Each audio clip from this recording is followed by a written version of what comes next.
Selamat pagi anak-anak. Kita bersyukur kepada Tuhan untuk setiap kasih penyertaan Tuhan dalam hidup kita sampai pada hari ini. Kita patut bersyukur kepada Dia. Kita naikkan pujian, ikut Dikau saja Tuhan.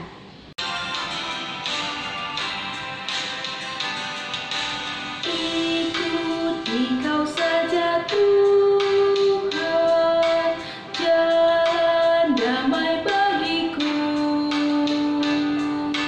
Aku selamat dan sentosa hanya oleh darah-Mu.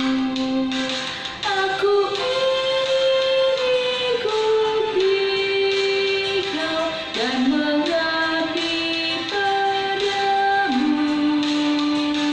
Hanya Dikau juru selamat, ku bahagia penuh.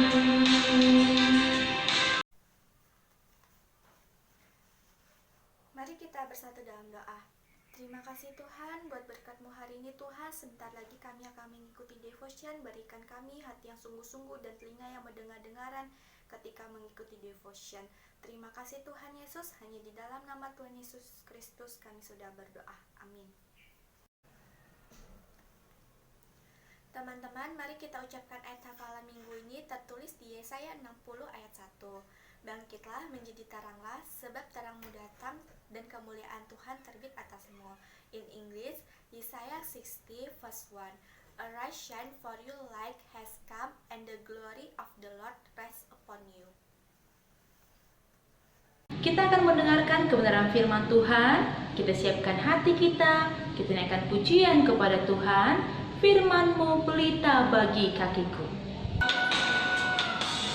Firman-Mu pelita bagi kakiku, terang bagi jalanku.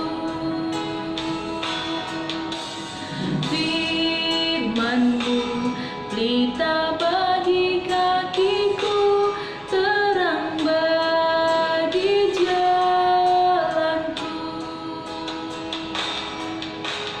Waktu ku bimbang dan hilang jalanku, tetaplah Kau di sisiku, dan takkan ku ragu asal Kau di dekatku, besertaku selamanya.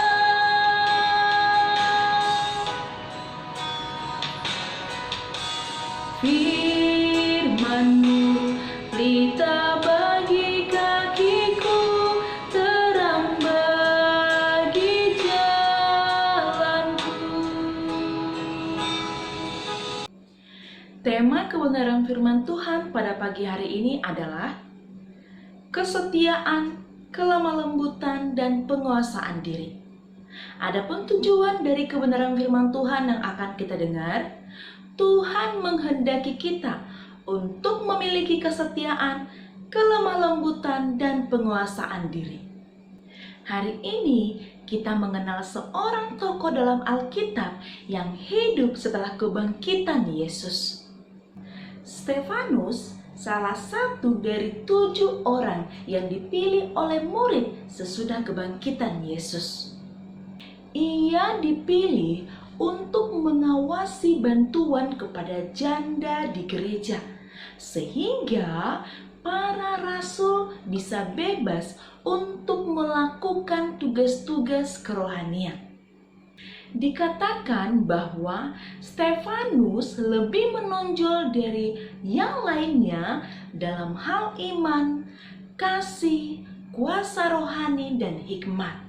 Stefanus memiliki kuasa dan Roh Kudus mengadakan mujizat di antara orang banyak. Ia berselisih dengan jemaat Yahudi yang menyeretnya ke Mahkamah Agung dengan tuduhan menghujat nama Allah. Mereka juga mendatangkan saksi palsu yang mengatakan bahwa Stefanus menghina tempat kudus dan hukum Taurat. Namun, dengan wajah seperti wajah malaikat, Stefanus menjawab tuduhan-tuduhan itu dengan uraian ringkas tentang penyertaan Tuhan bagi orang Israel. Hal ini membakar amarah Mahkamah Agama kepadanya, sehingga Stefanus ditangkap dan dihukum rajam batu sampai mati. Stefanus juga berdoa seperti yang dilakukan oleh Yesus. Dia memohon pengampunan bagi mereka yang menganiaya dia. Kesetiaan Stefanus dalam mengikut Tuhan Yesus menjadi teladan bagi setiap orang percaya. Tuhan menginginkan setiap pengikutnya memiliki kesetiaan. Pada masa sekarang ini, kesetiaan sangat penting untuk kita miliki untuk mempertahankan iman percaya kita kepada Yesus. Kesetiaan dapat kita mulai dari hal-hal yang kecil seperti membaca Alkitab, berdoa, ibadah, dan melakukan tugas-tugas kita di sekolah. Kesetiaan pada hal-hal yang kecil akan melatih kita untuk memiliki kesetiaan pada hal-hal yang besar. Selanjutnya, kita belajar tentang kelemah lembutan. Kelemah lembutan berbicara tentang sikap batin, bukan tindakan lahiriah. Arti kelemah lembutan dalam Alkitab adalah ketundukan kepada kehendak Allah. Orang yang lemah lembut adalah orang yang patuh dan tunduk pada kehendak Allah. Yakobus 1 ayat 21 berbicara tentang lemah lembut sebagai berikut. Terimalah dengan lemah lembut firman yang tertanam di dalam hatimu, yang berkuasa menyelamatkan jiwamu. Ayat ini berkata bahwa orang yang lemah lembut dapat diajar oleh firman Tuhan. Yesus adalah orang yang lemah lembut dan rendah hati.